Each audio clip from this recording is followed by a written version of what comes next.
Hi, welcome to this Corbettmaths Ultimate CCEA M5 revision video. In this video I'm going to go through all the M5 topics.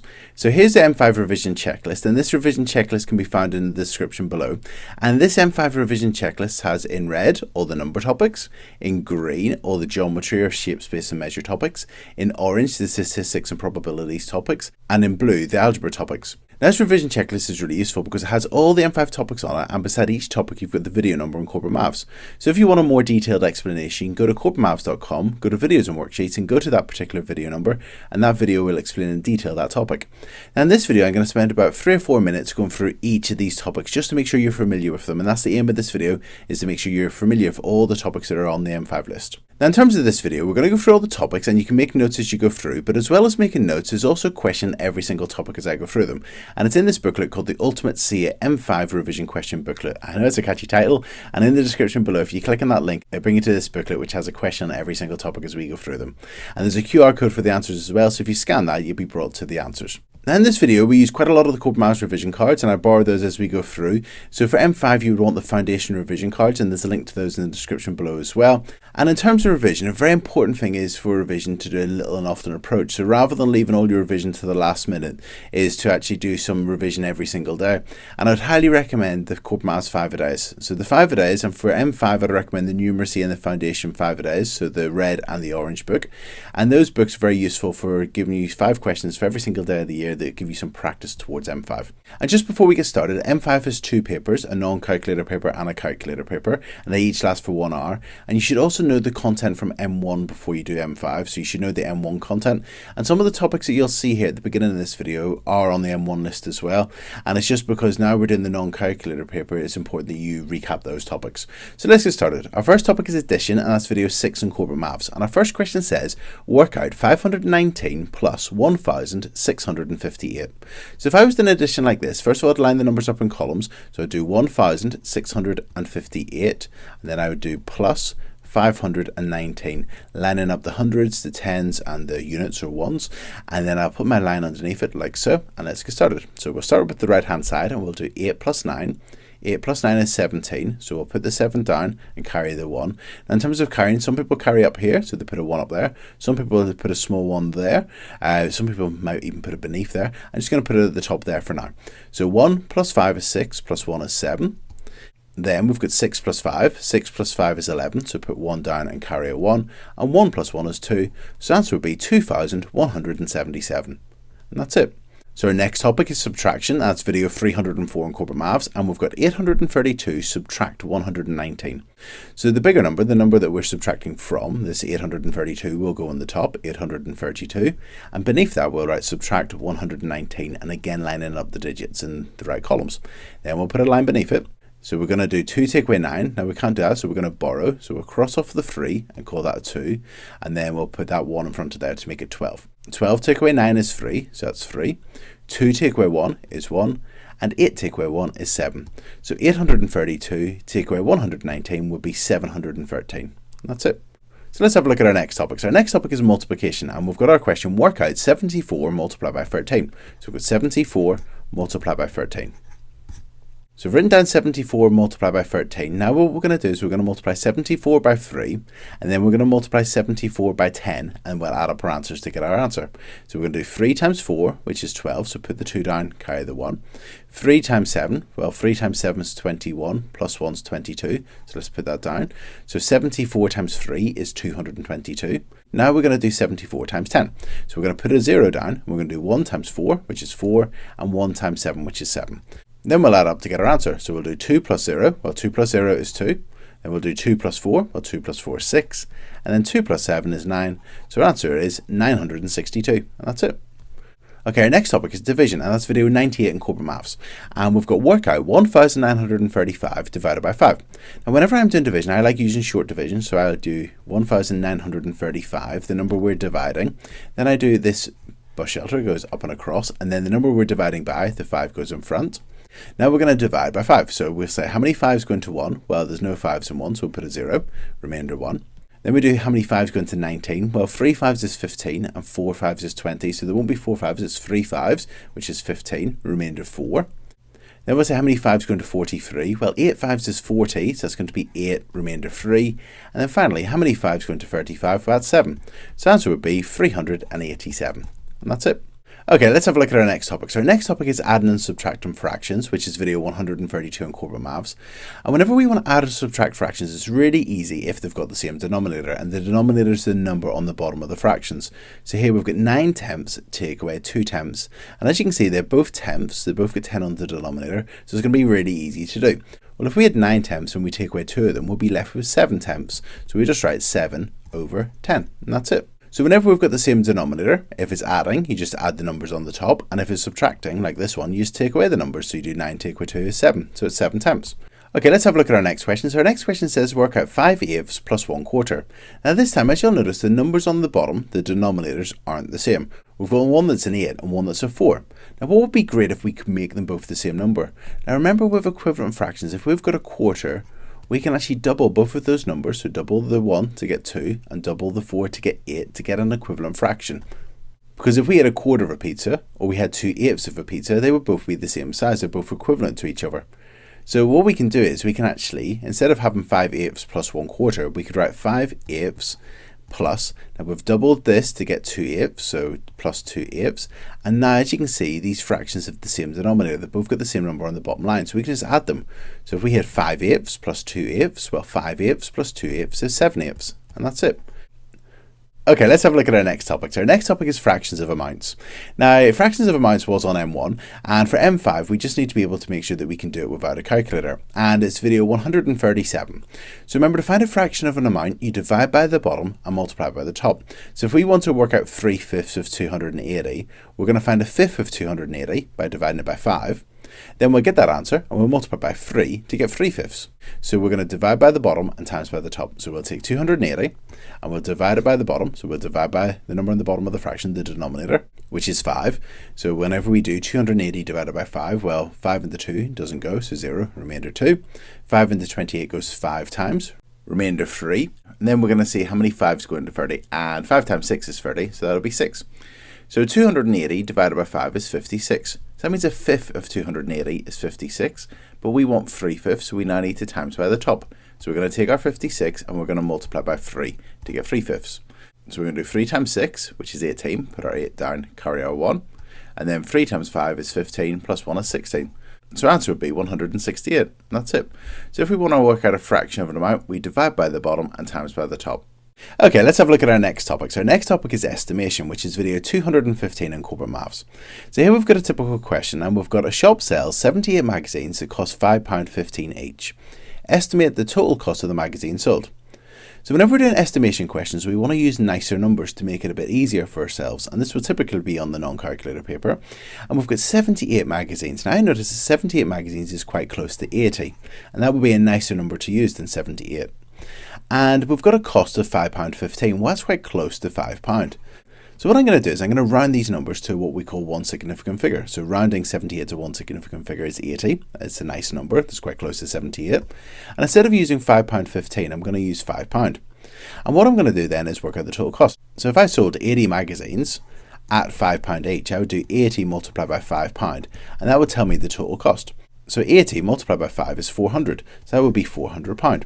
Now remember, we have rounded these numbers of 80 and £5, so this £400 wouldn't be the exact amount of money the magazines would sell for, but this is our estimation. It's our educated guess. By rounding the numbers to one significant figure, or rounding them to nice numbers, so instead of 78 we chose 80, and instead of £5.15 we chose £5, and we done 80 multiplied by £5 is £400, so that's our estimation. And that's it. Okay, let's have a look at our next topic. Okay, let's have a look at our next topic. So our next topic is simplifying ratios, and that's video 269 in Corbettmaths. And we're told the ratio of oranges to apples in a box is 4 to 6. And whenever you got those two little dots, you read it as the word 2. So 4 to 6. And what that means is for every 4 oranges, there's 6 apples. So as you can see here, for every 4 oranges, there's 6 apples.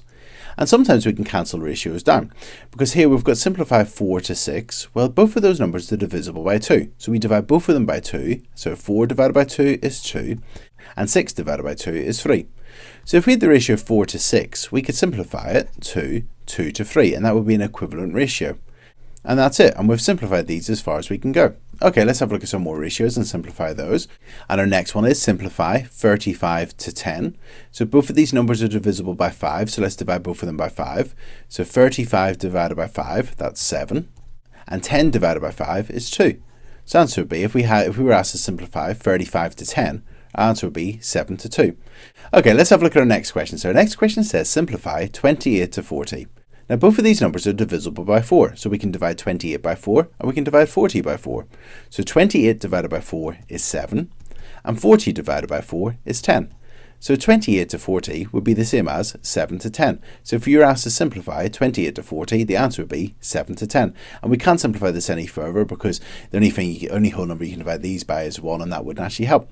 Now I just want to point out that if you had 28 to 40, and if you didn't spot that you could divide both of those by 4, and you divided them both by 2 instead, you would get 14 to 20, and then you could just divide by 2 again, and then that would give you 7 to 10, and that would give you the same answer as well. Okay, let's have a look at our next topic. So our next topic is ratios and fractions, and that's video 269A in Corbettmaths. And our question says, a box contains white beads and grey beads, and the ratio of white beads to the grey beads is 2 to 3. So we don't actually know how many white beads and grey beads there are, but what we do know is that for every 2 white beads, there will always be 3 grey beads, like so. And we're asked what fraction of the beads are grey. Well, if we have a look at this diagram, this little sketch, this will help us. So if we work out what fraction of this is grey, that will be the answer to how many fractions of the beads in the box are grey. So we've got altogether 5 beads here, 1, 2, 3, 4, 5. So we'll put 5 on the denominator. And for the numerator, what fraction are grey? Well, there's 3 that are grey. So that means that 3/5 of these 5 beads are grey. So that means that 3/5 of the beads will be grey. And that's it. So whenever you're asked to write a ratio as a fraction, a diagram, a little sketch like this can be very useful. And our answer here would be 3/5. And that's it. Okay, let's have a look at our next topic. So our next topic is sharing in a ratio, and that's video 270 on Corbettmaths. So here's part of the Corbettmaths revision card, and we've got Jack and Chloe share £75 in the ratio 2 to 3. How much money do they each receive? Now, it's very important to be able to share a number in a ratio, and to share a number in a ratio, the first step is to add together the parts in the ratio, because Jack gets 2 parts and Chloe gets 3 parts, so altogether 2 plus 3 would be 5, so there's 5 parts in total.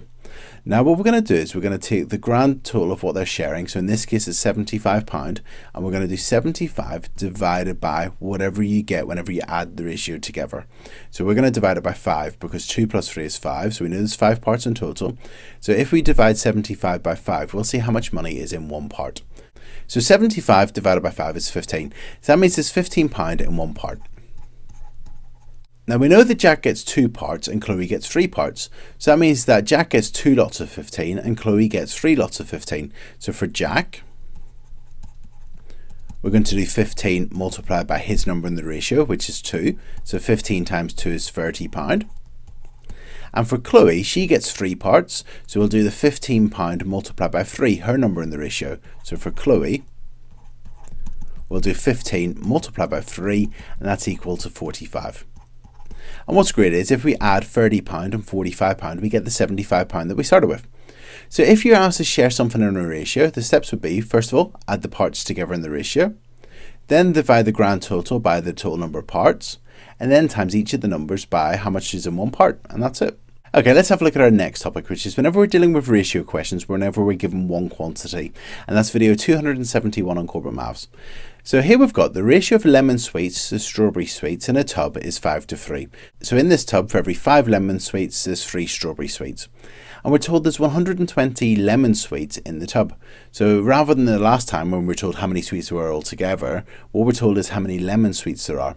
And we're asked how many strawberry sweets will there be in the tub.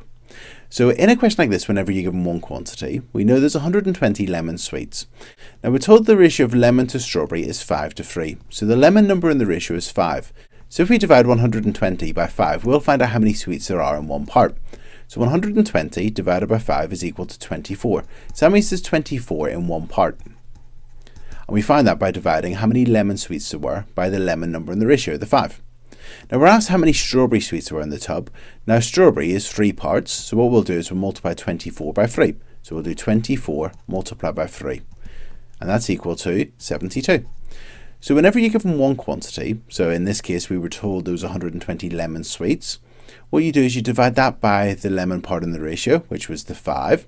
And whenever you do 120 divided by 5, that tells you how many sweets are in one part.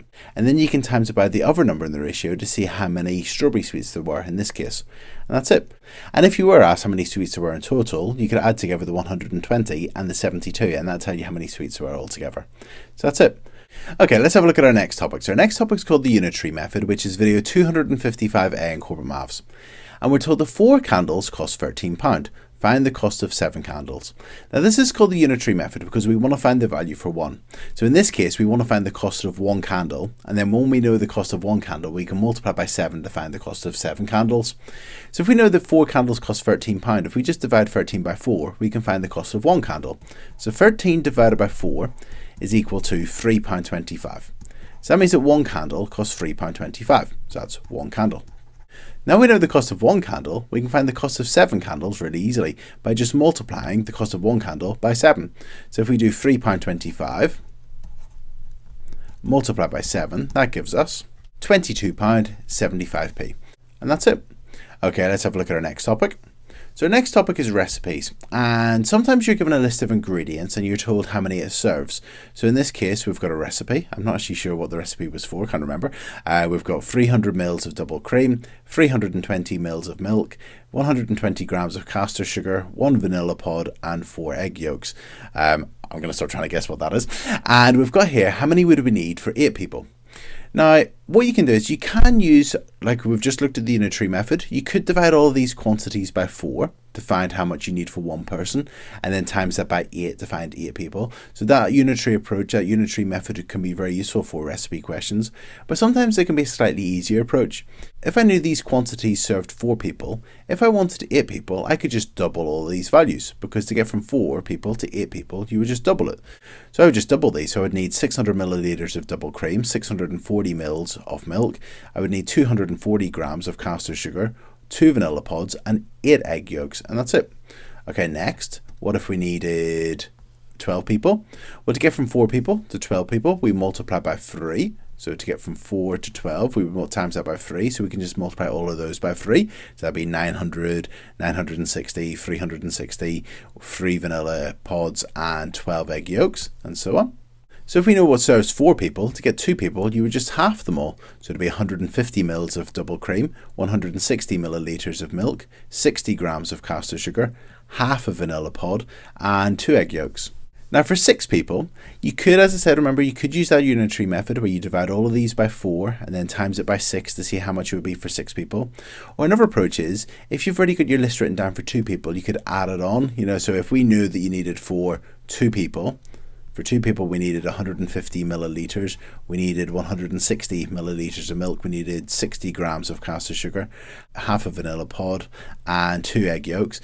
You could add what we need for 2 people to 4 people to see what we'd need for 6 people. So it'd be 450 milliliters of double cream, it'd be 480 milliliters of milk, it'd be 180 grams of caster sugar, 1.5 vanilla pods, and 6 egg yolks.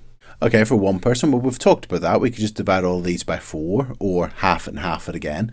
So that would be for our double cream. Half in it would be 150, half in again, 75 milliliters. For our milk, halving it would be 160, half in it again would be equal to 80. Our caster sugar, half in it would be 60, half in again would be 30. The vanilla pod, well, half in it would be half again would be a quarter. And finally, the egg yolks, half in it and half in again would be, well, half of 4 is 2, half again is 1. So that would be what we'd need for 1 person. Now for 3 people, well, there's a few different approaches you could use for that. You could times all of those by 3, so that'll be 3 lots of 75, which would be 225 milliliters, 240 milliliters of milk, 90 grams of caster sugar, 3/4 of a vanilla pod, and 3 egg yolks. Alternatively, you could half it to get 2 people and add the 1 person, 2 people together, what you need for each of those. You could even take this amount, which is for 1 person, and take that away from each of those, and they would give you the amount for 3 people and so on. Okay, next. For 5 people, well, I could just multiply all these by 5, what I had for 1 person, and times them all by 5 for 5 people. Or alternatively, I could just add those onto the 4 people, so it'll be 370 milliliters, 400, 150 grams, 1.25 vanilla pods, and 5 egg yolks. And finally, 10 people, Again, I probably just times all of these by 10. The one person by 10, so that'll be 750 millilitres, 800 millilitres of milk, 300 grams of caster sugar. A quarter times 10, well, a quarter is 0.25, so times by 10 would be 2.5 or 2.5 vanilla pods, and it would be 10 egg yolks. And that's it. Okay, let's have a look at our next question. Now, this question is a bit different. We were told that Jack has 400 grams of cod. This amount of ingredients serves 5 people. So for whatever's being cooked here, 500 grams of cod, 400 grams of haddock, 600 millilitres of milk, and so on. And that serves 5 people. And we're told that Jack has 400 grams of cod. So he's got 400 grams of cod. And we're asked how much did he use of the other ingredients? So you can see here, he doesn't actually have enough cod for 5 people. He's got cod for less people. I can actually see he's got enough cod for 4 people, because if it's 500 grams for 5 people, if we divide 500 grams by 5, that's 100 grams of cod for 1 person. So 400 grams would be 4 people. So we can just work out the ingredients for 4 people. So that'd be one way to do it. Alternatively, another way to look at it is, well, he needs 500 grams altogether, and he's got 400 grams. So if you write that as a fraction and cancel it down, so dividing both of those numbers by 100, you get 4/5. So he's got 4/5 of the amount of cod that he needs. So if we work out 4/5 of all of the other ingredients, that'll be how much he'll need for those other ones. So if we work out 4/5 of 400, if we work out 4/5 of 600, 4/5 of 120, 4/5 of 40 grams of flour, and 4/5 of 1 kilogram of potatoes, then that would tell you how much he needs of the other ingredients. So remember, to work out 4/5 of something, you divide by the bottom and you times by the top. So I'm going to divide all of these by 5, and then I'm going to multiply all of them by 4 to work out 4/5 of each of them. So for 400, we'll divide it by 5, which is equal to 80 grams, and then we'll do 80 multiplied by the top, which is equal to 320. So you need 320 grams of haddock. Next, we're going to need to find 4/5 of 600 mils. So 600 divided by 5 is equal to 120. 120 multiplied by 4 is equal to 480. So you need 480 millilitres of milk. The butter, we're going to do 120 divided by 5, which is equal to 24. And then 24 times 4, which is equal to 96. So it's 96 grams of butter. The flour, well, that's 40 grams. So 40 divided by 5 is equal to 8. And then 8 multiplied by 4 is equal to 32. So you need 32 grams of flour. And finally, the potatoes, which is 1 kilogram, which is 1,000 grams. So 1,000 divided by 5 is equal to 200. And then 200 multiplied by 4 is equal to 800. So he would need 800 grams of potatoes. And that's it. So in this question, because we knew he didn't have enough of the cod, what we done was we found out what fraction of the cod he had. So altogether he needed 500 grams, and we knew he had 400, so we wrote 400 out of 500 as a fraction, and that's 4/5. So he has 4/5 of what he needs, so then he's going to need 4/5 of all the other ingredients, and that's it. Okay, let's have a look at our next topic, which is Best Buys, and that's video 210 on Corbettmaths. And we're told that packets of biscuits are sold in 2 sizes. There's a regular box, which is 6 biscuits for 78 pence, and there's a large box, which has 8 biscuits, which costs £1. And we're asked which packet is better value for money. Now, there's 2 different approaches I would use in this question. One approach is to find the cost of 1 biscuit. So if we do 78 divided by 6, well, let's do that. 78p divided by 6, we will find the cost of 1 biscuit in the regular pack, which is 13p, so 13p per biscuit. So for the large pack, well, if we divide £1 by 8, well, £1 is 100 pence. So if we do 100 pence divided by 8, we'll find the cost of 1 biscuit there. So 100 divided by 8 is equal to 12.5. So it's 12.5p per biscuit. Now, as you can see, 12.5p per biscuit is cheaper than 13p per biscuit. So the large box is better value for money. And you'd write that. So the large box is better value for money. So one approach to the Best Buy questions is to divide the total cost by how much you get to find maybe the cost of 1 biscuit or 1 apple or whatever you're looking at, and then compare them for the 2 different sizes or 3 different sizes that you're given to see which one's better value for money. Sometimes in the questions it might be, a cost for so many grams. So it might be that you've got 300 grams of coffee and 500 grams of coffee. And again, you just divide the cost by how many grams you're given to find out how much pence per gram. And then you can compare them and see which one's better value for money. So that's one approach to Best Buys, is to find the cost for one. Now there is another approach, and that's to find the cost for the same number of biscuits. So in other words, if I was to buy regular packets of biscuits and I was to buy large packets of biscuits, eventually there'll be a number of biscuits which I can buy using either just regular or just large, and then compare the prices. So for the regular packet, I could buy 1 packet, that would be 6 biscuits. I could buy 2 packets, that would be 12 biscuits. I could buy 3 packets, that would be 18 biscuits. I could buy 4 packets, that would be 24 biscuits, and so on, using the regular pack. regular. With a large pack, I could buy 8 biscuits, buying 1 pack. I could buy 16 if I buy 2 packs, or I could buy 24 if I buy 3 packs. And as you can see, we've got 24 in both of those lists. So I could find the cost of 24 biscuits. So I could buy 4 packets of the regular biscuits, or I could buy 3 packets of the large biscuits, and I could see which one's cheaper. So is it cheaper to buy 24 biscuits using the regulars, or is it better to buy 24 biscuits buying the large packets, and then see which one's better value for money? And let's do that. So let's find 24, the cost for 24. So for the regular biscuits, that'll be 1, 2, 3, 4 packets of those. So that's 4 lots of 78. So if we do 78 multiplied by 4, we can find the cost of 24 biscuits. So 4 times 8 is equal to 32. Put the 2 down, carry the 3. 4 times 7 is 28, plus 3 is 31. So it would cost £3 12 pence to buy 24 biscuits using the regular packet of biscuits. However, for the large packet of biscuits, well, they cost £1 and we need to buy 1, 2, 3 packets of them. So if we do 3 times £1, that would tell us the cost of 24 biscuits that way, which would be £3. So as you can see, it's better value to buy the 24 biscuits using the large pack rather than the regular pack. So that means the large pack is better value for money. And we just write that down, that large is better value.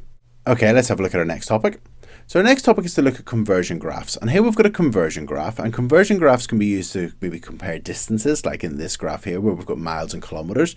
Conversion graphs could be used to convert money. Perhaps you've got different currencies and you want to convert between one and the other, and a conversion graph can be quite useful for that. So here we've got a conversion graph, and horizontally we've got miles going 0, 1, 2, 3 all the way up to 10 miles. And vertically we've got kilometers going 0, 1, 2, 3 and so on.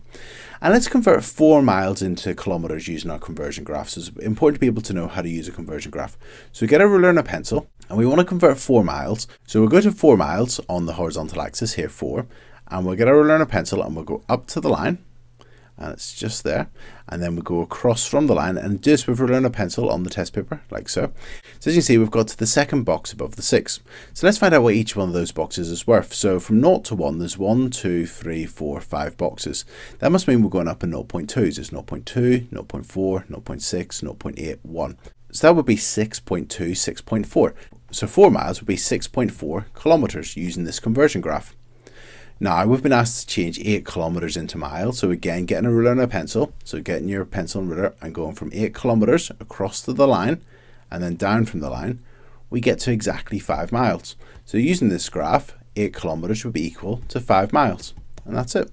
Now, if you were asked to maybe change something like 80 kilometers into miles, I would go from 8 across and get 5 and then say, well, if 8 kilometers is 5 miles, 80 kilometers would be 50 miles and so on. So you can use conversion graphs to convert what's on the scales, but you can also use that information to work out other conversions as well that go beyond the scales. Okay, let's have a look at our next topic, which is exchange rates or currency. And that's video 214A in Corbettmaths. And we're told Nicola went to Italy and she changed £800 into euros, and the exchange rate was £1 is €1.40. So in other words, for every pound, the bank give her €1.40.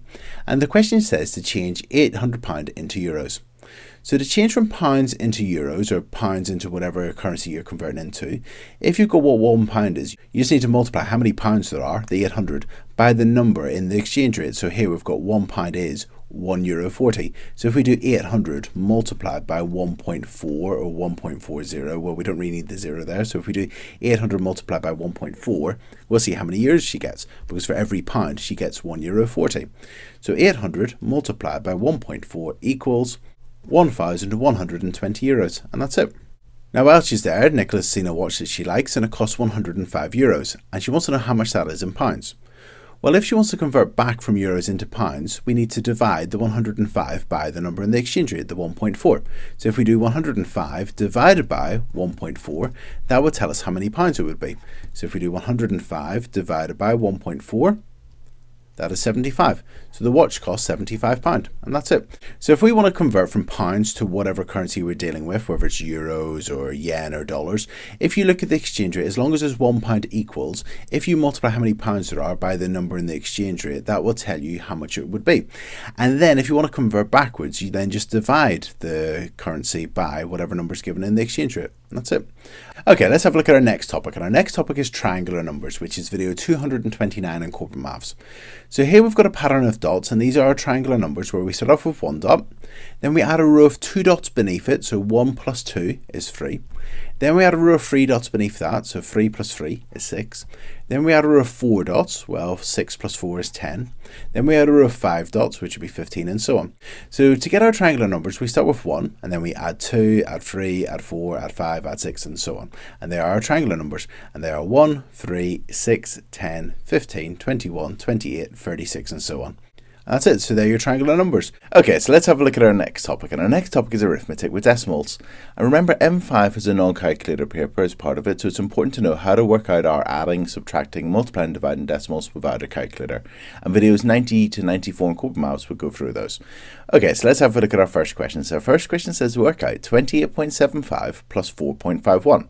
So let's line up our numbers, so 28.75, and beneath that we'll write our 4.51, and we've lined up our decimal points, and then we'll put a line underneath it, and then put our plus sign, and then we'll put our decimal point beneath the other decimal points. So let's work out our addition. So 5 plus 1 is 6, 7 plus 5 is 12, so let's put our 2 down and carry a 1. 1 plus 8 is 9, plus 4 is 13, so put our 3 down and carry a 1. And finally, 1 plus 2 is equal to 3. So 28.75 plus 4.51 is 33.26. Okay, let's have a look at our next question. So our next question says 9.4 subtract 3.57. And it's a subtraction, so we'll write our numbers 9.4 and 3.57. So lining up the decimal points, we'll put a line beneath them, and put a subtract sign, and then we'll put another decimal point beneath the other ones. So we've got 9.4 subtract 3.57. And if we have a look at the hundredths column, you can see that we need to put a 0 in here as a placeholder, just to make sure that all the columns have got digits in them. So let's work out 0 to take away 7. So 0 to take away 7 we can't do, so we need to borrow. So we'll call that a 3 and now a 10. 10 take away 7 is 3. 3 take away 5, we're going to need to borrow again, so let's cross off the 9, call it an 8, and now we've got 13. 13 take away 5 is 8, and 8 take away 3 is 5. So 9.4 subtract 3.57 would be 5.83. Fantastic, so let's have a look at some multiplication. So we've got 7.24 multiplied by 6. So let's write down our multiplication, 7.24 multiplied by 6, and put a line beneath them, and put a decimal point beneath the other one. So 6 times 4 is 24, so let's put a 4 down and carry our 2. 6 times 2 is 12, plus 2 is 14, so put our 4 down and carry a 1. And finally, 6 times 7 is 42, plus 1 is 43, so let's put our 43 down. So the answer would be 43.44. So 7.24 multiplied by 6 would be 43.44. Okay, let's have a look at our next question. So our next question is 0.9 multiplied by 0.2. So we're multiplying two decimal numbers together, and there's two different ways in which we can approach this.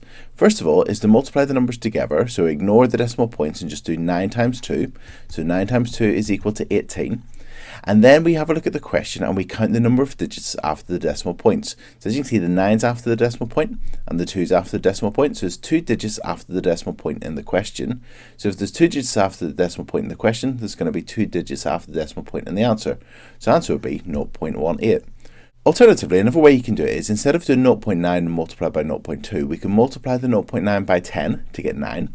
We can multiply the 0.2 by 10 to get 2, and we do 9 times 2, which is 18.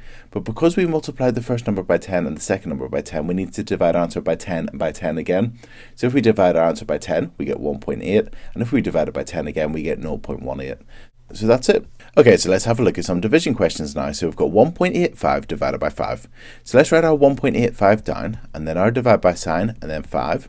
And then let's put a decimal point above the other decimal point, and we're going to do 1.85 divided by 5 using the bus shelter method or short division. So how many 5's go into 1? Well, that's 0, remainder 1. How many 5's go into 18? Well, that's 3. 3 5's is 15, remainder 3. And how many 5's go into 35? That's 7. So the answer would be 0.37. So 1.85 divided by 5 would be 0.37. Okay, let's have a look at our next question. So our next question is 40.2 divided by 0.3. Now this time we're dividing by a decimal number, which is a bit more complicated. But I just want to show you something, that if we had 8 divided by 2, well, 8 divided by 2 is 4. And if I multiply both these numbers, the number we're dividing and the number we're dividing by 10, let's see what we get. So 8 multiplied by 10 is 80, and 2 multiplied by 10 is 20. And if we done 80 divided by 20, we still get the same answer of 4, because 4 20s is 80. If we multiply both the numbers by 100, we we get 800 divided by 200, which is 4, and so on. So if we multiply both the number we're dividing and the number we're dividing by, both by either 10 or 100 or 1000, we get the same answer. So that will make this division a lot easier. So what we can do is multiply both these numbers by 10, and if we multiply them both by 10, we get, well, that would be 402 divided by 3. And if we work out the answer to 402 divided by 3, that will be the same as our answer to 40.2 divided by 0.3. So let's work out 402 divided by 3 using the bus shelter method. So how many 3's go into 4? Well, it's 1, remainder 1. How many 3's go into 10? Well, 3 3's is 9, so that's going to be 3, remainder 1. And how many 3's go into 12? Well, that's 4. So the answer would be 134. So 402 divided by 3 is 134, and that means that 40.2 divided by 0.3 would also be 134, and that's it. Okay, let's have a look at our next topic. So next topic is to work out percentages of amounts, and remember that was covered in M1 where we looked at how to work out a percentage with and without a calculator in that video. In this video I'm going to focus on working out percentage of amounts without a calculator because obviously M5 has that non-calculator paper, and this would be video 234 in Corbettmaths, and here we've got part of the Corbettmaths revision card on percentages where we've got some of the key percentages and how to find them. So if we wanted to find 50%, we divide by 2. If we want to find 25%, we divide by 4, or half it and half it again. To find 10%, we divide by 10, and to find 1%, we divide by 100. So our first question says, work out 25% of 140 days. So if we wanted to work out 25% of something, we divide by 4. So we want to do 140 divided by 4, and that will tell us 25%. Now to divide by 4, we can half it and half it again. So 140 halved is 70, and halved again is 35. So 25% of 140 days would be 35 days. And that's it. Okay, next question. Our next question says to work out 60% of 90p. So if we wanted to work out 60% of 90p, I'm going to want to work out 50% to begin with, then I'm going to work out 10%, and then I'm going to add them together. So let's find 50% to begin with. So 50%, well, that's going to be half of 90p, and half of 90p is 45p. So 50% is 45p. Now we want to find 10%, so if we want to find 10% of 90p, we're going to divide it by 10. So 90 divided by 10 is 9p, so 10% of 90p is 9p. And then finally, to find our 60%, we're going to add those together. 45p plus 9p is 54p. So that means that 60% of 90p would be 54p. And finally, work out 5% of 120 centimetres. Well, if we want to find 5% of 120 centimetres, well, first of all, we're going to find 10% of it. So let's find our 10% of 120 centimetres, and then we can half it to find 5%. Alternatively, we could find 1% and then multiply that by 5. But let's find our 10% to begin with. So let's work out what 10% of 120 centimetres is. So if we find 10% of 120 centimetres, we divide it by 10. 120 divided by 10 is 12. So that would be 12 centimetres. Now we don't want 10%, we want 5%, which is half of 10%. So if we do 12 divided by 2, which is equal to 6, that tells us that 5% is equal to 6 centimetres, and that's it. So percentages is a very important topic, and these building blocks, these key percentages are very important. So finding 50% divided by 2, 25% divided by 4, 10% divided by 10, and 1% divided by 100 is very, very useful. And then you can work out other percentages by using those percentages. Remember, if you do have a calculator, you could find 1% by dividing by 100, and then just multiply by the percentage you want. Okay, let's have a look at our next topic. So our next topic is square numbers, and this is very useful in M5, particularly whenever we're dealing with sequences of numbers. So remember, our square numbers are, well, to find a square number, you do 1 times 1, which is 1, 2 times 2, which is 4, 3 times 3, which is 9, 4 times 4, which is 16, and so on. So our square numbers are 1, 4, 9, 16, 25, 36, 49, 64, 81, 100, 121, and 144. So it's very important to know these numbers, and it's very important to know if you've got some of them, which ones would come next. Also that these are the square numbers. So if you were given this list of numbers and you were asked what type of numbers they are, to be able to say that they're square numbers. And if you want to do more practice on square numbers, video 226 on Corbettmaths goes through square numbers. And remember, beside that video on Corbettmaths is the practice questions and some textbook exercises as well. So if you want to do more practice, that video number is going to be very useful, 226. Okay, let's have a look at our next topic. And our next topic is cube numbers, which is video 212 on Corbettmaths. And again, this is very useful, particularly whenever you're looking at the sequence of cube numbers. So to get a cube number, you multiply a number by itself and by itself again. So 1 cubed is 1 times 1 times 1, which is 1. 2 cubed is 2 times 2, which is 4, times 2, which is 8. 3 cubed, that's 3 times 3, 9 times 3, 27. 4 cubed, 4 times 4 is 16, times 4 is 64, and 5 cubed, which is 5 times 5, which is 25, times 5 is 125. And it's also useful to know what 10 cubed is, so 10 times 10 is 100, times 10 is 1000. So the sequence of cube numbers would be 1, 8, 27, 64, and 125. And again, it's important to be able to spot these numbers and to know which one comes next. For instance, if I wanted to work out the next number, I would do 6 times 6 times 6 and work out that next number. And also to know that if you're given this list of numbers and you ask what type of numbers they were, to be able to say they're cube numbers. And also remember, beside video 212 on Corbettmaths is practice questions and textbook exercises to have a look at. Okay, so let's have a look at our next topic. And our next topic is in green, so that means it's one of our geometry or shape, space and measure topics. So on your revision list, you'll find that all the green topics are the geometry or the shape, space and measure topics. And this is the first one that we're going to look at, which is scales, which is video 283 and 284 on Corbettmaths. And here we've got a map, and we've got two towns out there, I made up, Leek and Milton. And we've got a scale down the bottom, and it says 1 centimetre represents or equals 30 miles. So 1 centimetre on this diagram would be 30 miles in real life. And the question says, what is the actual distance between Leek and Milton? So if I was doing a question like that, the first thing I would do is I would get a ruler and a pencil, and I would join up the two places. So I would join them up like so. Then I would get a ruler and I would measure the length of that line. And here our line is 8 centimetres. So that's an 8 centimetre line. So on our map, we've got the distance between Leek and Milton is 8 centimetres. Now, and obviously in real life, it's going to be much bigger than 8 centimetres, and we're told that every centimetre represents 30 miles. So if we have 8 lots of 30 miles, that would be the real distance between Leek and Milton. So we need to do 8 lots of 30, or 8 times 30. So if we do 8 times 30, well, 8 times 3 is 24, so 8 times 30 would be 240. And that's in miles, because the question says every 1 centimetre is 30 miles. So it's 8 lots of 30 miles. So the answer would be 240 miles. And that's it. If you were given a distance between them in real life and you were asked what the distance was on the map, then you would divide by the scale. So for instance, if I knew the distance between two towns was 150 miles, and the question said how far apart would they be on the map, I would divide 150 by 30, which is 5, and then it would be 5 centimetres. Okay, let's have a look at our next topic, and our next topic is compass directions, which is video 27b on Corbettmaths. So here we've got a compass, we've got north, then we've got east, and we've got south, and we've got west.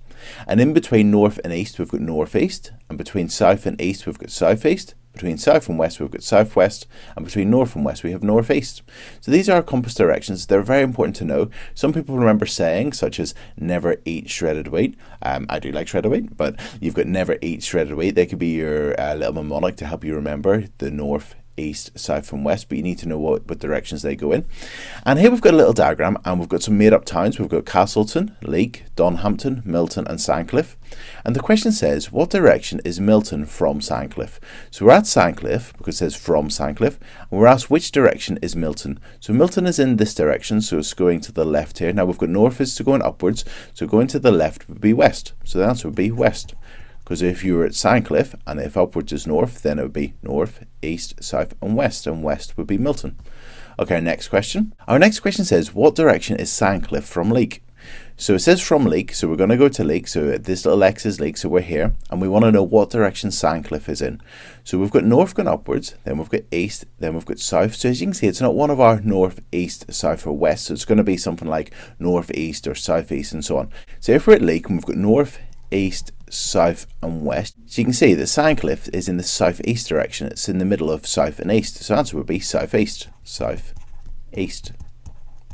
And that's it. Okay, let's have a look at our next topic. So our next topic is maps. So obviously we've got our scales and our compass directions. Now we're going to put them together in maps, and that's video 283 on Corbettmaths. And here we've got a map, and we've got the same scale, 1 centimetre, it represents 30 miles. So as like 2 topics ago, whenever we looked at scales. And we've got these towns, Leek and Milton. And we're told that Red Town is 90 miles south of Milton. So Red Town is 90 miles south of Milton. So we've got Milton, we've got 90 miles. Now every centimetre is 30 miles. So 90 divided by 30, well 30 would go into 93 times, so that would be 3 centimetres. And we're told to show Red Town on the map. So we've got this map and we need to show where Red Town is. So we've got Milton, north is going upwards, east is going to the right, south is going down, so it's going to be south, and it's 3 centimetres. So we would get a ruler and a pencil, and we'd measure 3 centimetres downwards, we'd find where that is, and we'd put a little cross, and then we'd write beside it Red Town. And that's it. So we're now going to look at imperial units. So that's videos 347 and 348 in Corbettmaths. So we have our metric units, which are centimeters, meters, grams, kilograms, milliliters, liters, and so on. The modern units. We've then got our imperial or older fashioned units. Hope we're not causing any offense to anyone there, but you've got your older fashioned, your imperial units, such as pounds, ounces, inches, feet, miles, and so on. And we're going to need to be able to convert between them. And here's a typical question where we're told the length of a table is 35 inches. So we've been given it in inches, which is going to be in imperial, and we're told that 1 inch is 2.54 centimeters. So every inch is 2.54 centimeters. And the question says, how long is the table in centimeters? Now, sometimes you're given the conversion fact, so you're given that 1 inch is 2.54 centimeters and so on. Sometimes you'll need to learn them, and I'll talk about that in the next slide, which ones you need to learn and so on. So first of all, how long is the table in centimeters? So we want to convert this 35 inches into centimeters, and we're told that every single inch is 2.54 centimeters. So in other words, we've got 35 lots of 2.54 centimeters. So if we do 35 multiplied by 2.54, that will tell us then how many centimeters long the table is. So we'll do 35 multiplied by 2.54. And when we do that, we get that's equal to 88.9 centimeters. And that's it. And this is a calculator question, so you can just type in 35 multiplied by 2.54 and then just make sure we're putting centimeters on the end. So this is quite useful, that if you're given the conversion fact, you can either multiply or divide, given which way around the question is, to find the answer. And that's it. Okay, let's look at our next question. Now, before I do that, I'm just going to go through some of the key facts, some of the key metric and imperial conversion facts that you should know off by heart. So 1 kilogram is roughly 2.2 pounds. So 1 kilogram is 2.2 pounds. So you could be given a question where you're asked to change 7 kilograms into pounds, and you need to know then that would be 7 times 2.2. Or you could be given something in pounds, such as 44 pounds. You could be asked how heavy that is in kilograms, and then you need to know to divide it by 2.2. So 1 kilogram is roughly 2.2 pounds. Okay, another one would be 5 miles is roughly 8 kilometers. So if you've got 5 miles, that's roughly 8 kilometers. And that's another one you should learn off by heart. And these are the two that you're sort of recommended by CCEA to know off by heart. I also know this one just because whenever I go to gym and I go on a treadmill or go run around a running track, that I know that 4 laps of a running track is a mile, and a running track's 400 meters. So 1.6 kilometers is 1 mile. And dividing both of these by 5 will give you 1 mile is roughly 1.6 kilometers. But you could just learn these top two, that 1 kilogram is roughly 2.2 pounds and that 5 miles is roughly 8 kilometers. Okay, let's have a look at our question. So our question says the distance between Newry and Downpatrick is 30 miles. Write this distance in kilometers. Now, if I was doing this question, well, I would just multiply 30 by 1.6, because I know that every mile is roughly 1.6 kilometers. So I would do 30 times 1.6, and that would be very useful, particularly if it's on a calculator paper. But this conversion fact can be very useful, particularly if it's an on-calculator paper. So here we've got the distance between Newry and Downpatrick is 30 miles. And we know that 5 miles is roughly 8 kilometers. So what we're going to do is we're going to take our 30 and we're going to divide it by 5, because that will tell us how many lots of 5 miles there are in this distance. So 30 divided by 5 is 6. That means there's 6 lots of 5 miles. And every time we've got 5 miles, that's roughly 8 kilometers. We know there's 6 lots of 8 kilometers. So if we do 6 times 8, that's equal to 48 kilometers. And that's it. So 30 miles is roughly 48 kilometers. And to do that, what I've done is I've taken my 30 miles and I've divided it by 5. And then I've times it by 8. So if you want to change from miles into kilometers, you divide by 5 and you times by 8. And if you want to change from kilometers into miles, you divide by 8 and times by 5. And that's it. Okay, so these are some useful conversion facts that you need to learn off by heart. That 1 kilogram is roughly 2.2 pounds, and that 5 miles is roughly 8 kilometers. And if you want to learn that 1 mile is 1.6 kilometers, it can just be useful. Okay, let's have a look at our next topic, and our next topic is angles in a triangle, and that's video 37 on Corbettmaths. Now you may be wondering why angles of triangles in this video, because it's on M1. Well, in M5 we've got angles in a polygon, so we've got angles in triangles, quadrilaterals, but also pentagons, hexagons, and so on. So we're going to start off with triangles, then we're going to look at quadrilaterals, pentagons, hexagons, and so on. Okay, so here we've got a triangle, and the angles in a triangle add up to 180 degrees. So the 3 angles in a triangle always add up to 180 degrees. So to find this missing angle x, what I'm going to do, I'm going to add together the angles we're given, so 80 plus 75, and 80 plus 75 is 155 degrees. Then if we take that away from 180, we can see what's left for x. So 180 subtract 155 would be 25 degrees. So this x is 25 degrees. So we found the missing angle. That's it.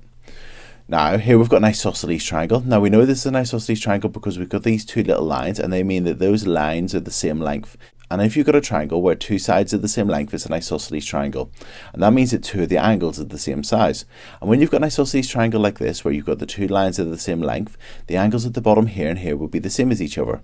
So if this is 35 degrees, this would be 35 degrees. So if we do 35 plus 35, so 35 degrees plus 35 degrees, that's 70 degrees. So that means that these two angles add up together to give us 70 degrees, and all the angles will always add up to 180 degrees in a triangle. So if we do 180, take away 70, that'll tell us the size of the angle at the top of the triangle. And that would be 110 degrees, and that's it. If you want more practice on angles in a triangle, remember there's that question in that bumper booklet of questions, which is in the description below. Also, you can go to video 37 on Corbettmaths and watch that video, and there's the practice questions and textbook exercises beside that also. Okay, now let's move on to quadrilateral. So here's a four-sided shape. And the angles in a quadrilateral add up to 360 degrees. And every single time we add a side, we add on another 180 degrees to the sum of the angles inside the shape. So for a pentagon, we would add another 180 onto this, and so on. Okay, so here we've got a quadrilateral, and the angles in a quadrilateral add up to 360 degrees. Now here we've got a right angle, and that's going to be 90 degrees. So if we add together 70 degrees, 50 degrees, and 90 degrees, we'll find out what size these three angles are all together. And then if we take that away from 360, we'll find the size of x. So 70 plus 50, well, that's 120, plus 90 is equal to 210 degrees. So these three angles add up to 210 degrees. And if we do 360, take away 210, that's equal to 150. That means that this angle x is 150 degrees. And that's it. Okay, so let's have a look at our next topic. And our next topic is topic 34 in Corbettmaths, and that's angles and polygons. And a polygon is just a straight-sided shape. So we've got our triangles, our quadrilaterals, pentagons, hexagons, heptagons, octagons, and so on.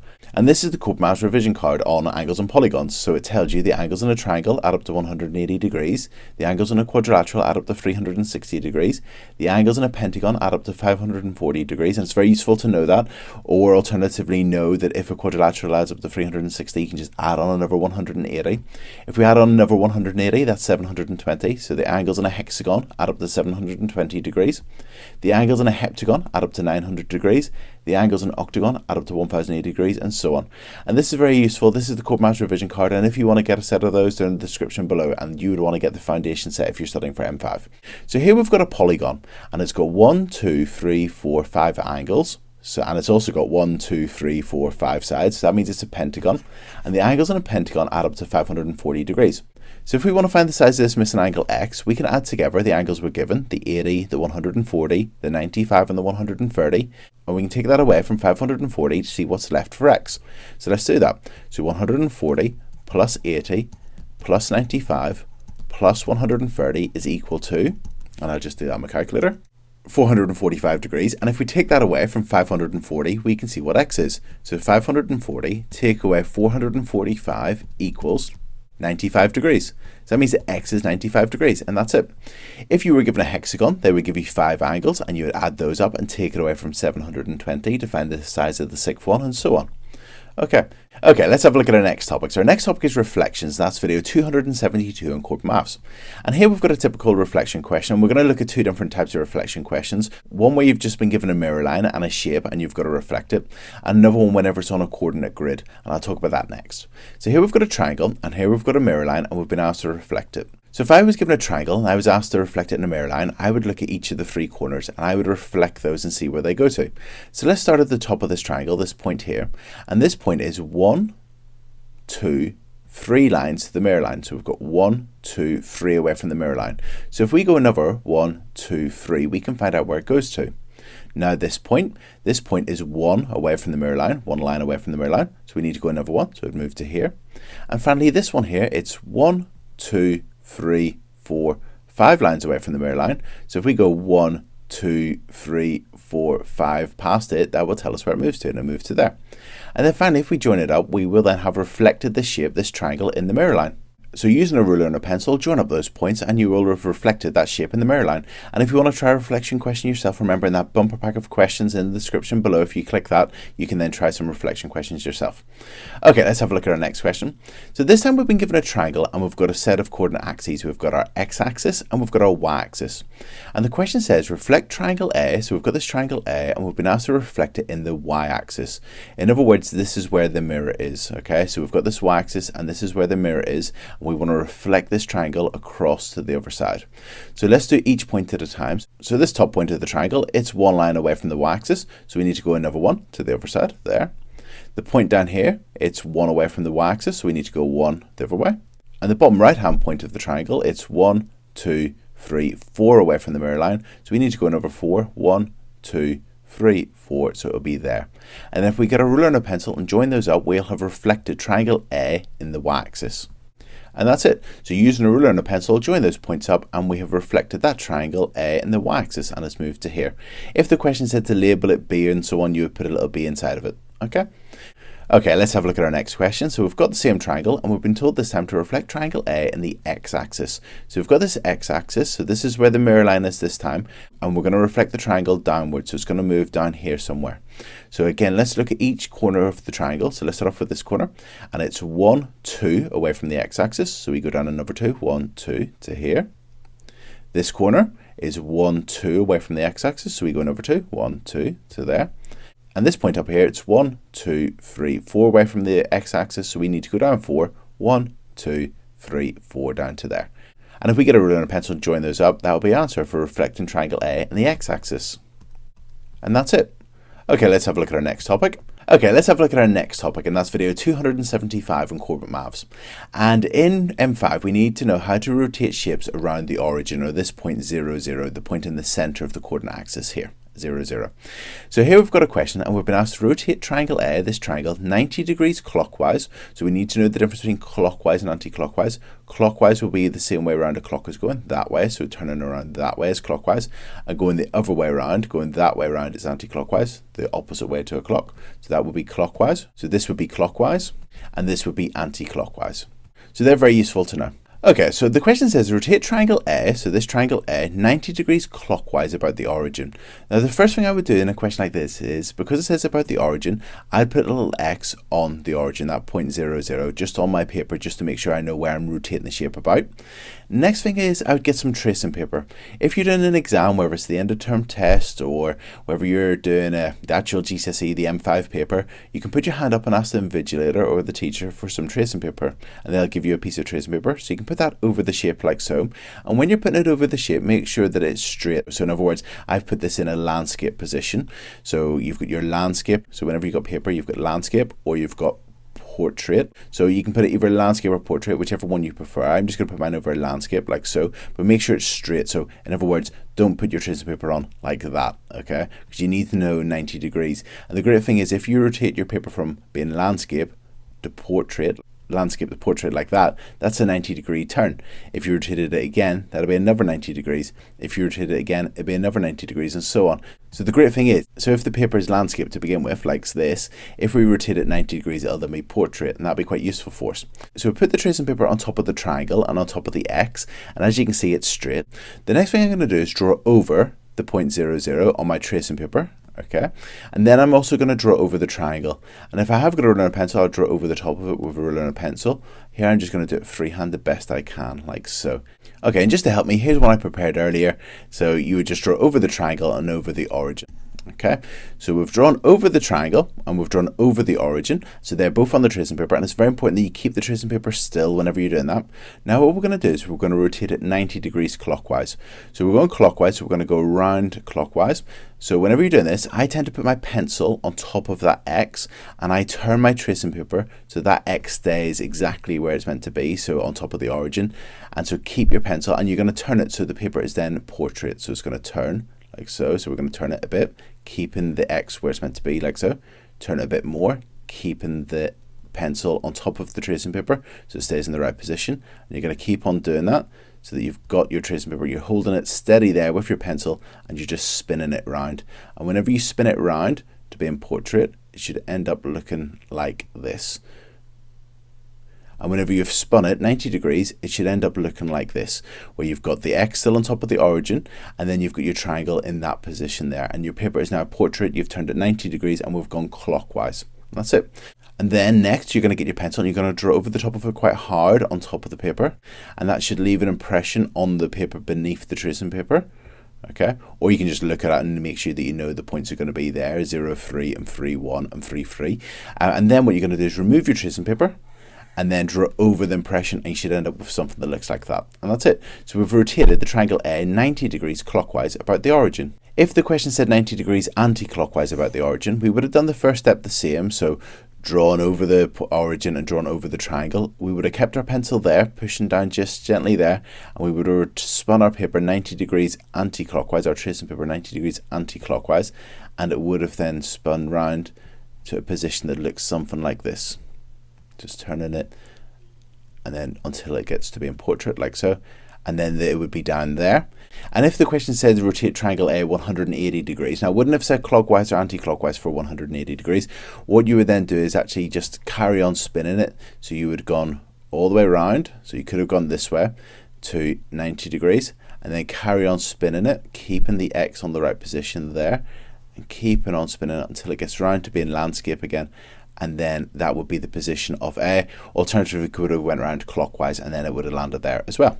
Okay, and here we've got the Corbettmaths revision card, which summarizes that. So this is the rotations revision card. So again, the revision card's in the description below. And here we've got a summary of that, which says rotate shape A 90 degrees clockwise about the origin. And the revision card says, step 1, mark the center of rotation there, the X, and trace triangle A onto the tracing paper. Okay, step 2 says rotate 90 degrees clockwise, keeping the cross on the origin, on the center of rotation. So we keep that cross where it is and we spin it 90 degrees clockwise, and you draw the triangle on the grid like so, and that's it. Okay, so we've looked at reflections and we've looked at rotations. Now let's look at our next transformation, which is translations. Okay, let's have a look at our next topic. So our next topic is translations, and that's video 325A in Corbettmaths. And in M5, we're going to be told how to translate shapes in sentences like this. So we're given a triangle, and we're going to be told to translate B, the shape B, 5 squares to the right and 2 squares down. So in other words, we just need to slide the shape 5 squares to the right and 2 squares down. And whenever I'm doing a question like this, I just do one corner at a time. So looking at the corner at the top of this triangle here, I'm going to go 5 squares to the right. So 1, 2, 3, 4, 5 would be here, and then 2 down would be 1, 2. So it would be moved to here.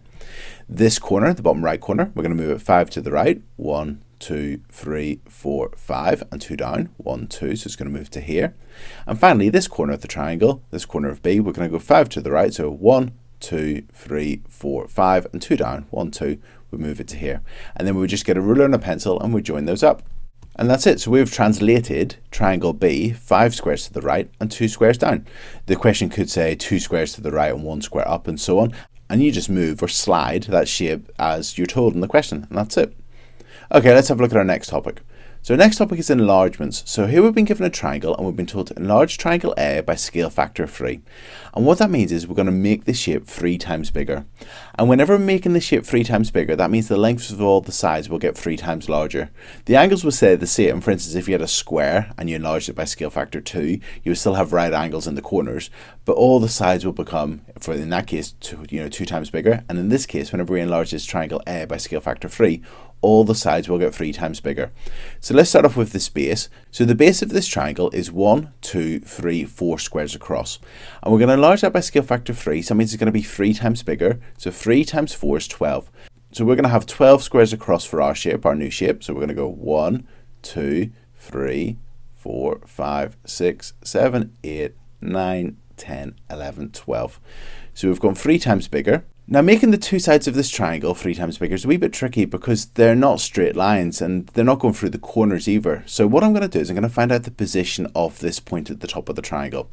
And this point here at the top of the triangle was 1 square to the left of the bottom right hand corner and 2 squares up. Now whenever we enlarge by scale factor 3, instead of being 1 square to the left, it's going to be 3 squares to the left. And instead of being 2 up, it's going to be 3 times larger, which is 6 up.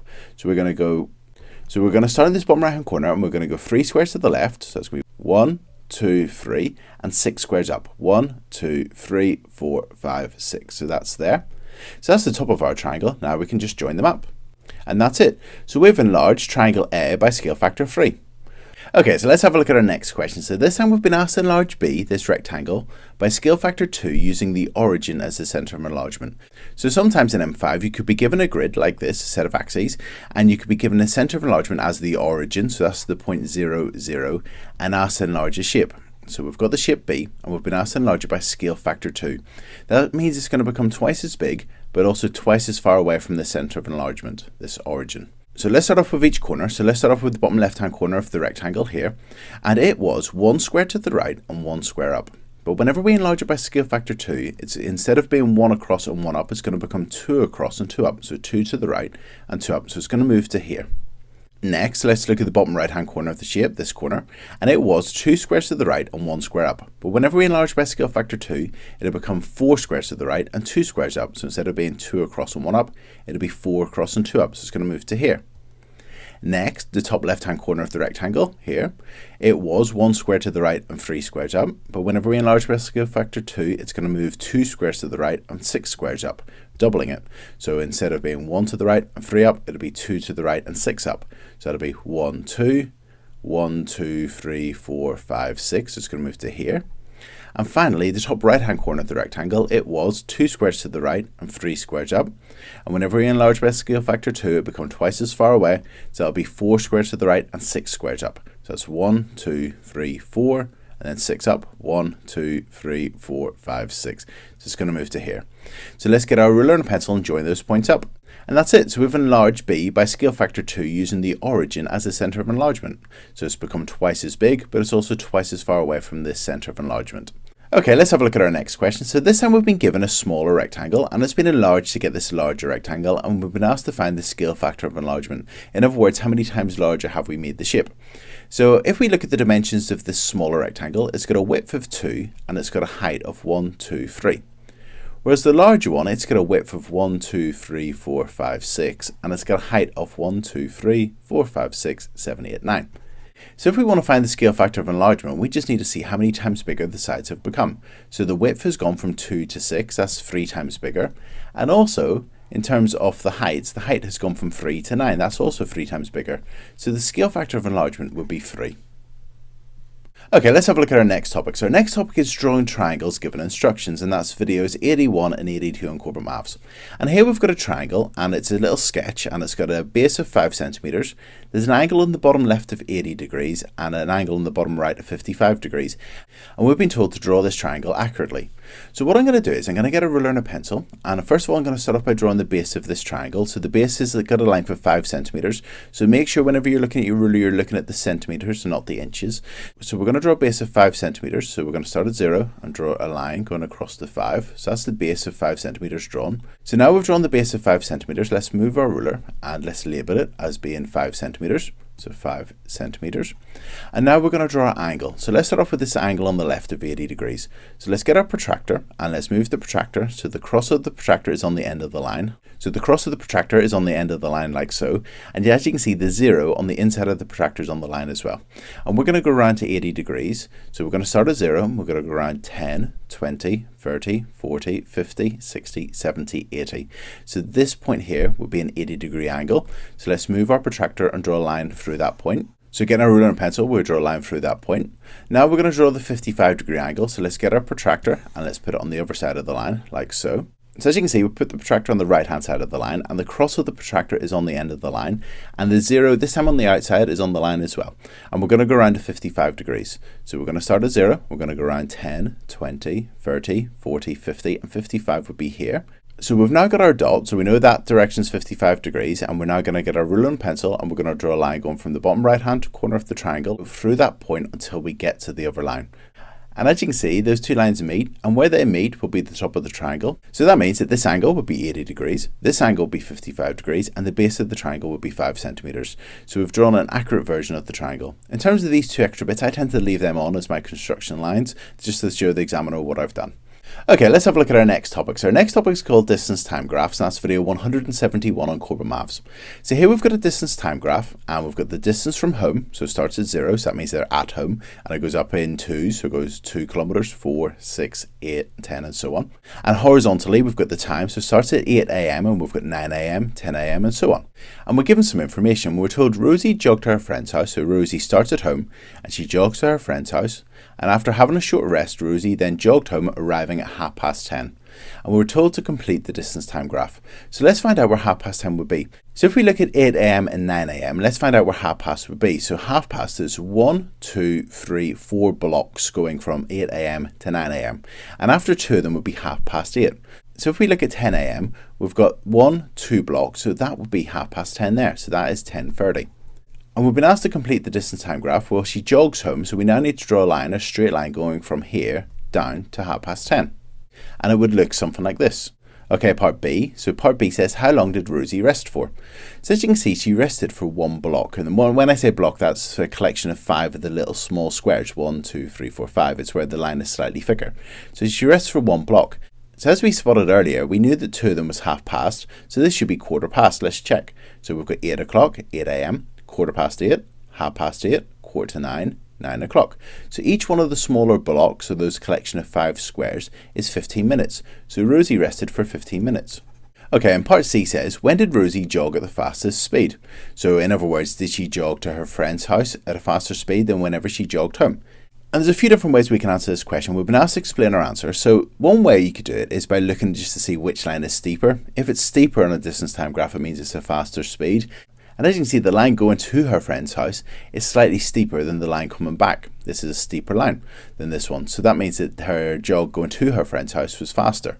So the jog to her friend's house is faster than the jog home because the line is steeper. And I've just written that down, going to her friend's house because the line is steeper. That is one way to answer the question. Another way to answer this question would be to actually work out the speeds. Now, with a distance time graph, it is enough to say because the line's steeper, it's faster. That's fine. But let's actually work out the speeds and just actually show that it is faster traveling. Rosie is faster traveling or jogging to her friend's house and returning. So if we look at her journey to her friend's house, remember speed is equal to distance divided by time.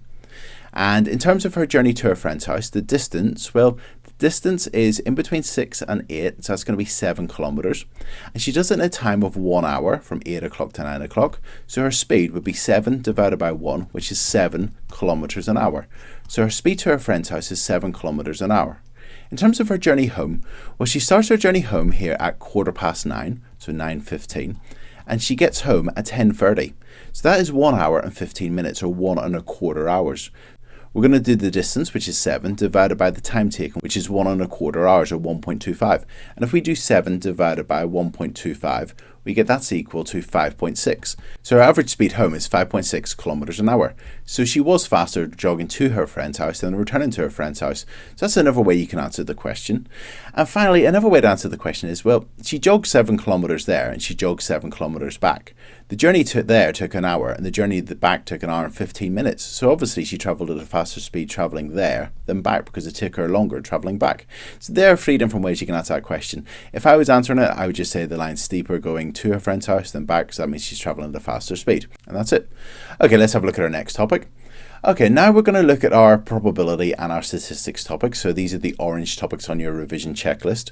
And we're going to look at the probability scale. So here we've got the probability scale where we've got 0 is impossible. So if something's got a probability of 0, that means it's impossible. It cannot happen. For instance, rolling a 7 on an ordinary dice. If we had an ordinary dice and we rolled it, the highest number we can get is a 6, so we can't get a 7, so that's impossible. So it's got a probability of 0. Then we've got in the middle here, we've got even chance. So in other words, if you flip a coin, getting a head or a tail, the probability of each one would be 0.5, an even chance. Anything in between those, so anything bigger than 0 or less than 0.5 is unlikely to happen. Now, some of them are very unlikely. Perhaps winning the lottery, that's going to be almost 0. It's very, very, very, very, very unlikely.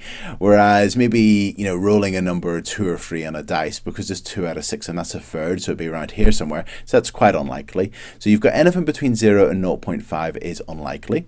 Then you've got the probability of 1. Well, that's certain to happen. So for instance, if we chose a day at random and it ending in the letter Y, well, that's certain because every day ends in the letter Y, so it has to happen. So then that's certain, so that's 1. And anything in between 0.5 and 1, anything in between them is likely happening. So in other words, a day chosen at random in July being sunny, well, that's likely, so it'll be in there somewhere. And that's it. So this is the probability scale. And if you want to do some questions on those, if you look at video 251 on Corbettmaths, there's practice questions beside those. But also remember, you've got that question, that bumper booklet in the description below. Next, let's look at some probability questions. Okay, let's have a look at our next topic. So our next topic is probability, and that's where we're going to express the probabilities as fractions, decimals, or percentages. And that's video 245 in Corbettmaths. So here we've got a question, and it says Thomas has 12 tiles, each with a letter on it. So we've got these 12 tiles. They spell out Corbettmaths, Corbettmaths, and we've got these 12 tiles, and each of them has a letter on it. And he's going to pick one of them at random. And we've been asked to find what's the probability that it is the letter S. So what we're going to do is we're going to write this as a fraction. And first of all, let's consider how many different possible answers he could have. Well, altogether, there's 12 possible tiles he could pick. So we're going to put 12 on the bottom of our fraction, on the denominator. And then we're going to put how many S's there are on the top. So there's one tile with an S on it. So the probability that he could get the letter S is 1 out of 12, or 1/12, like so. Because there's one S and there's 12 tiles altogether. Next, we've been asked to find the probability that it is the letter T. So again, he could pick any of these 12 letters, so it's out of 12. And in terms of the ones with T on it, there's 1, 2, and 3 tiles with the letter T on it. So that means he could choose any of those, so it could be 3 out of 12. So the probability that the tile he picked at random has a T on it would be 3 out of 12, or 3/12. Now this fraction could be simplified. The 3 and 12 are both divisible by 3. They're both in the 3 times tables. So if we divided both of those by 3, we would get 1/4.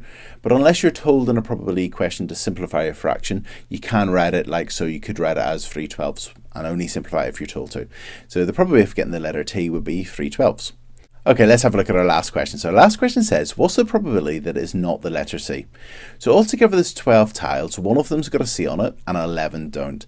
So the question says, what's the probability that it's not the letter C? Well, altogether there's 12 tiles and 11 do not have the letter C on it. So the probability of it not being the letter C would be 11 out of 12. Another way to do that is to say, well, the probability for C is 1/12, and to take that away from 1, and that would leave you with 11/12. And that's how to find the probability of something not happening, to do 1 take away the probability of it happening. But that's it. So to write something as a probability as a fraction, you put down the total number of possible outcomes on the bottom of the fraction. So here you could have picked any of the 12 tiles, that goes on the bottom, and how many of the ones that you're looking for on the numerator. So for the probability of an S, well, there's one S, so it's 1 out of 12, or 1/12. The probability of a T, well, there's 3 tiles with the letter T on it, so it's 3 out of 12, or 3/12. Or finally, the probability of not the letter C, well, there's 11 without the letter C on it, so it's 11 out of 12, or 11/12. And that's it. Okay, let's have a look at another probability question. So here's our question. It says there are only pink, yellow, green, and blue counters in a bag. So there's 4 different colors of counters in a bag, and the table shows the probability of picking each color. So the probability of picking a pink counter is 0.5. The probability of picking a green counter is 0.1. The probability of picking a blue counter is 0.2, and we don't actually know the probability of picking a yellow counter. And the question says find the missing probability. So that's the probability of picking a yellow counter. Because there's only pink, yellow, green, and blue counters in the bag, there's no other colours. That means it's certain that we're going to pick one of these colours. So that means that these probabilities will add together to give us 1. So that means that if we add together 0.5, the missing probability, 0.1 and 0.2, they will add together to give us 1. So if we add up the probabilities that we know, so if we add those probabilities together, we get 0.5 plus 0.1 is 0.6. Plus 0.2 is 0.8. So that means the probability of picking a pink, green, or blue counter is 0.8. So to find the probability of finding the yellow, we're going to take this away from 1 to see what's left. So 1 take away 0.8 is equal to 0.2. So that means the probability of picking a yellow counter would be 0.2. And that's it. So the next topic is actually the probability of something not happening, and that's video 250 in Corbettmaths. So as we looked at previously, the probability of something not happening is 1 take away the probability of it happening. And that will tell you the probability of something not happening. So here we've got the probability of Hannah winning a competition is 0.28. So the chance of her winning a competition is 0.28. And we've been asked to find out the probability that Hannah does not win the competition. So to do that, we just need to take away 0.28 from 1. So we just do 1 take away 0.28, and that would be equal to 0.72. So if the probability of Hannah winning the competition is 0.28, the probability of her not winning the competition would be 0.72, because one of these two things will have to happen. So that means they have to add together to give us 1. Okay, so our next topic is listing outcomes, and I really like this topic, and this is part of the Corbettmaths revision card, and we've got Emily is making a pizza with 2 toppings. So she's going to make a pizza with 2 toppings, and she can choose from ham, chicken, olives and pepperoni. So you can choose any 2 toppings, and they've got to be different toppings. You can't go for like double ham or double olives. So she's going to choose 2 different toppings, and we've been asked to list down all the possible combinations. So whenever you're listing outcomes, it's very important that you don't just work in a random manner. So you don't just go like ham and pepperoni, olive and chicken, chicken and pepperoni. You work through in like a systematic way. So what I mean by that is you start off with choosing ham, and you choose down what can she have with ham. So she could have ham and chicken, so HC. She could have ham and olives, HO, and she could have ham and pepperoni, so that's HP. Next, we've done all the possible combinations with ham. Now we're going to move to chicken. So she could have chicken and olives, so chicken and olives, or she could have chicken and pepperoni, so that's chicken and pepperoni, CP. So we've done all the combinations with chicken. Now we move to olives. Now with olives, we can only have olives and pepperoni, so she can have olives and pepperoni, and that's it. So in terms of if she had these possible toppings, these 4 possible toppings, and she had to pick 2 different ones, the possible combinations would be ham and chicken, ham and olives, ham and pepperoni. She could have chicken and olives, chicken and pepperoni, or she could have olives and pepperoni. So they would be the possible combinations. Okay, and that's it. And this is part of the Corbettmaths revision card and listing outcomes. So if you have a look at that revision card, that'll be useful for you as well. Okay, let's have a look at our next topic. So our next topic is sample spaces. So here we've got a sample space, and a sample space is just a table to show you all the possible outcomes of things happening. So we've got a dice is being rolled and a coin is being flipped, and we've been asked to complete the table to show the possible outcomes. So we could get a head and a 1, so H1. We could have a head and a 2, a head and a 3, a head and a 4, a head and a 5, and a head and a 6. And then we could get a tail and a 1, T1. We could get a tail and a 2, a tail and a 3, a tail and a 4, a tail and a 5, or a tail and a 6. So this sample space shows all the possible outcomes of what can happen whenever the coin's flipped and the dice is rolled. And we've been asked to write down the probability of getting a tail and a 3. So if we have a look at our sample space diagram, we've got a tail and a 3 here. So it's going to be 1 possible option, so 1. And in terms of how many there are altogether, there's 1, 2, 3, 4, 5, 6, 7, 8, 9, 10, 11, 12 possible outcomes. So the probability of getting a tail and a 3 would be 1 over 12, or 1/12. Okay, so our next topic is expectation, and that means that if you know the probability of something happening and you know how many times something... Okay, let's have a look at our next topic. So our next topic is expectation, which is video 248A in Corbettmaths. Now, if you know the probability of something happening and you know how many times an experiment or something has taken place, if you multiply those 2 things together, you'll find out how many times you should expect something to happen. So let's have a look at an example.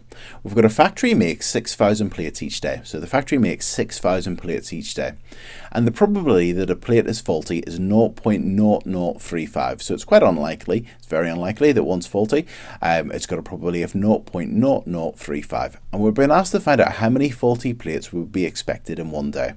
So if we multiply how many plates that are made by the probability of one of them being faulty, we'll find out how many faulty plates we'd expect. So if we do 6,000 multiplied by 0.0035, that would tell us how many faulty plates we would expect. And that is 21. So we would expect 21 faulty plates. If you're asked to find out how many plates weren't faulty, then you could just take the 21 away from 6,000 and that would tell you how many plates would be not faulty. Okay, let's have a look at our next topic.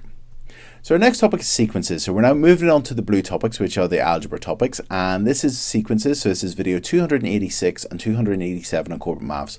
And we're going to start off by finding the next terms in some sequences. So our first sequence goes 52, 50, 48, 46. So as you can see, the sequence is going down by 2 each time. We're taking away 2, taking away 2, taking away 2. So that means if we take away another 2, that would be 44. And if we take away another 2, that would be 42. So we've found the next 2 terms in that sequence. Okay, let's have a look at our next sequence. Now you may recognize these numbers. Earlier on in this video, we looked through our square numbers. 1 times 1 is 1, 2 times 2 is 4, 3 times 3 is 9, and so on. So 4 times 4 is 16, 5 times 5 would be 25, and 6 times 6 is 36. So they would be our 2 missing numbers, because we've got 1 times 1, 2 times 2, 3 times 3, and they are square numbers. Another way, just in case you didn't spot they were your square numbers, you can see that we added 3, so add 3, then we added 5, then we added 7. So if we added 9, we would then get 25, and if we added 11, we would get 36, but hopefully you would spot that they are your square numbers. Okay, let's have a look at our next sequence. Well, this time we've got 8, 9, 11, 14. Well, we're adding 1 to go from 8 to 9. We're now adding 2 to go from 9 to 11. We're then adding 3 to go from 11 to 14. So if we add 4, we would get 14 plus 4 is 18. And then if we added 5, well, 18 plus 5 would be 23. So the two missing numbers in this sequence would be 18 and 23, because we've added 1, added 2, added 3, added 4, added 5, and so on. Okay, and the next sequence of numbers, well, I can see again that these are our special numbers. We've got our square numbers here. These are our cube numbers. 1 times 1 times 1 is 1, 2 times 2 times 2 is 8, 3 times 3 times 3 is 27, 4 times 4 times 4 is 64, 5 times 5 times 5 is 125, and 6 times 6 times 6 is 216. So it's very important to know those are your cube numbers as well. Okay, next. So our next question says, find the difference between the second and the seventh triangular number. So earlier on in this video, I did go through triangular numbers, and they're found by considering the triangle. So you start off with 1 dot, so the first triangular number is 1. Then you add a row of 2 dots beneath it, so that would be 3 dots, so 3. Then you add a row of 3 dots beneath those, so you add a row of 3 dots beneath this, so then that would be 6 dots altogether. Then you add a row of 4 dots, so we have our triangle, and it's just getting bigger each time. That has now 10 dots, and as you can see, we add 2, then add 3, add 4, add 5, and so on. So our first triangular number is 1. Our second one, adding 2, would be 3. Adding 3 would be 6. Adding 4 would be 10. Adding 5 would be 15. Adding 6 would be 21. Adding 7 would be 28, and so on. And let's just check. We need our second and our seventh triangular number. So our second one is 3, and our seventh one would be 1, 2, 3, 4, 5, 6, 7. And the difference between those, well, we've got 28, take away 3 would be 25. So the difference between the second and the seventh triangular number would be 25. And it's important to know your triangular numbers, so to know how they're found by considering those dots. So you start off with 1 dot, then you add a row of 2 beneath that, add a row of 3, add a row of 4, add a row of 5, and so on. And that's it. Okay, let's have a look at our next topic. So next topic is to generate a sequence, and we're going to be given a rule to generate a sequence or to create a sequence. And this is video 290A in Corbettmaths. And we've been told a sequence is created by using this rule. So we add 40 and then divide by 2. So that's the rule. You just add 40, divide by 2, add 40, divide by 2, and so on. And we've been asked to find the next 3 numbers in the sequence. So we're given the first number, which is 80. So we're going to take our 80 and we're going to add 40. So 80 add 40 is equal to 120. Then we're going to divide by 2. So 120 divided by 2 is equal to 60. So that means our next number in the sequence is 60. Now we're going to take our next number, 60, and we're going to add 40. So add 40, and then that's equal to 100. And then we're going to take our 100 and we're going to divide it by 2. So 100 divided by 2 is equal to 50. So the next number in our sequence is 50. Next, we take our 50 and we follow the rule, add 40 and divide by 2. So we're going to take our 50 and we're going to add 40, and that's equal to 90. And then we're going to divide by 2. 90 divided by 2 is equal to 45. So that's equal to 45, and so on. So this is a rule for generating the sequence, which is add 40 and divide by 2. And we just start off with our first number. We add 40, get our answer, and divide it by 2. Then we've got 60, so we add 40 and divide our answer by 2, and so on. And that's it. Okay, let's have a look at our next topic. Okay, so carrying on with sequences, our next topic in sequences is patterns. So we've got these patterns, and it's video 290 in Corbettmaths, and we've been asked to draw pattern 4. So we've got pattern 1, which is this pattern of dots. Then we've got pattern 2, where we've added an extra dot above, an extra dot below, and an extra dot to the left. Then we've got pattern 3, we've added another one on the top, another one below, another one to the left. So it just keeps on getting bigger by adding on another dot on the top, below, and to the left.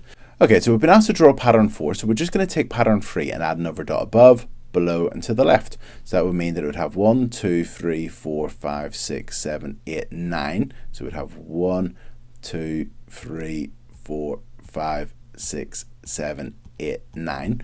And with the middle one, so 1, 2, 3, 4, 5, this one, it would then have, instead of having 1, 2, 3 to the left of it, we're going to have another one, which is 4. So 1, 2, 3, 4. So we just take what pattern 3 was and add on another dot above, below, and to the left. And that's it. And our next question says, how many dots will there be in pattern 5? So in pattern 1, there was 4 dots, 1, 2, 3, 4.